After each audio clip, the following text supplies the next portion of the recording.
Hello guys, welcome to our channel. आज हम class 12th के केमिस्ट्री का चैप्टर नंबर 10 बायोमोलिक्यूल का एक्सरसाइज नंबर 10.10 करने जा रहे हैं। लेट्स रीड द क्वेश्चन में हमें क्या बोला है।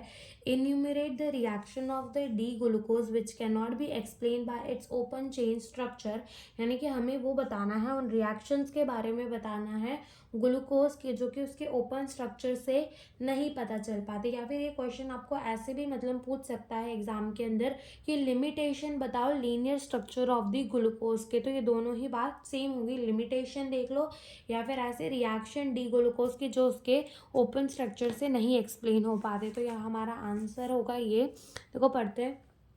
The linear structure of the glucose explain most of the property but the following reactions and the fact are not explained by this structure। तो अब जो linear structure था ना ग्लूकोज का, वो उसकी most of the properties को समझा पा रहा था, बट ये जो following reactions है जो नीचे दी हुई हैं और जो following facts हैं वो नहीं पता चल पा रहा था उसकी linear structure of the glucose से। सबसे पहला, despite of having the aldehyde group the glucose does not give the sniff test and it does not form the hydrogen sulphide addition product with NaHSO3। ठीक है, उसके पास क्या था, glucose के पास एल्डिहाइड का ग्रुप था, बट वो नहीं क्या नहीं कर रहा था, स्निफ टेस्ट नहीं दे रहा था और हाइड्रोजन सल्फाइड एडिशन प्रोडक्ट नहीं बना रहा था विद द NaHSO3। तो ये उसके प्राइमरी स्ट्रक्चर से हमें समझ नहीं आया कि वो ऐसा कर क्यों रहा है।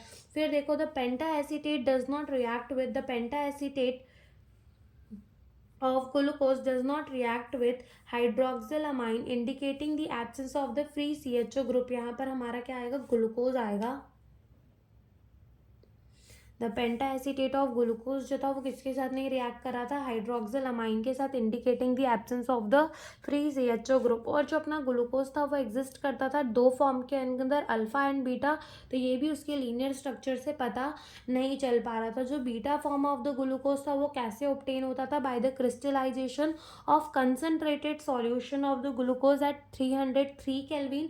और जो beta form of the glucose था वो कैसे ऑब्टेन होता था, by the crystallisation of the hot and saturated solution of the glucose at 317 kelvin. वो कैसे ऑब्टेन होता था, 317 केल्विन के अंदर by the hot and the saturated solution. कौन सा, बीटा वाला। ठीक है, beta form of the glucose.